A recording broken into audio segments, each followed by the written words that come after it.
Shalom. This week's Sedra is Sedra Veetchanan. The Jewish people's conquest of Eretz Yisrael 3,000 years ago stands as a proud moment in human rights and Jewish history. It is where the Jewish people achieved one of their seminal moments of self-determination and greatness. It acts as a model for the Jewish people and all freedom-loving people for the ages. We are the descendants of the Jewish Chalutzim back then and try to be just like them today.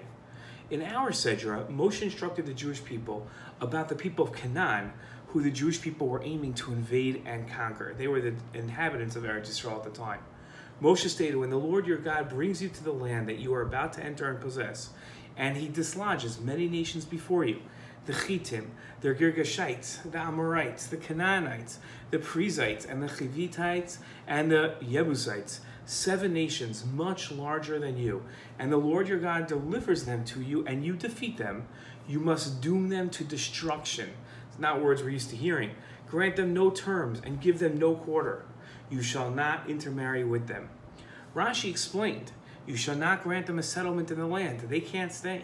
Moshe continued, do not give your daughters to their sons, or take their daughters for your sons, for they will turn your children away from me to worship other gods, and the Lord's anger will blaze forth against you, and he will promptly wipe you out instead of them. Rashi explained, the son of the idolater who marries a Jewish woman will turn your grandson, whom your daughter will bear to him, away from God and his ways. The Cheskuni explained, the pasuk refers to the son of the Canaanite marrying a Jewish girl. The father of such a child will bring him up as an idolater, although legally he's a Jew, because his mother is Jewish. In the case of a child being a daughter, this will be even worse, as living as an idolater is so much easier for the children who do not have to observe all the mitzvot of the Jewish religion. Moshe then explained what the Jewish people should have done with the local inhabitants. This is what they should have done. Instead, Moshe says, this is what you shall do to them. You shall tear down their altars, smash their pillars, cut down their sacred posts, and consign their images to the fire.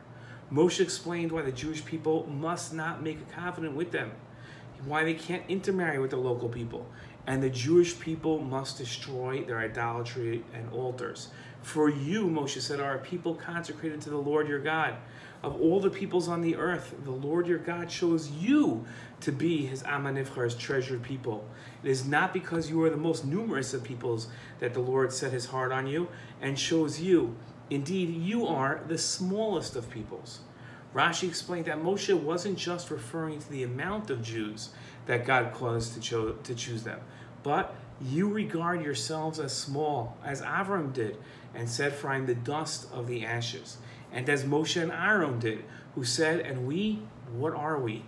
Not like Nebuchadnezzar, who said, I will be like the Most High, and Sancherib, who said, who are they among all the gods of these countries that they have delivered their countries out of my hand?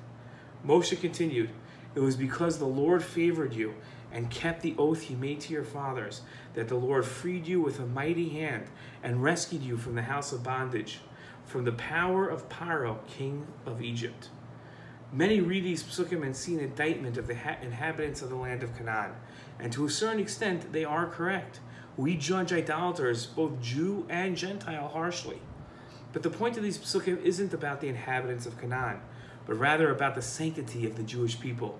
It isn't because of the Gentiles that we don't intermarry.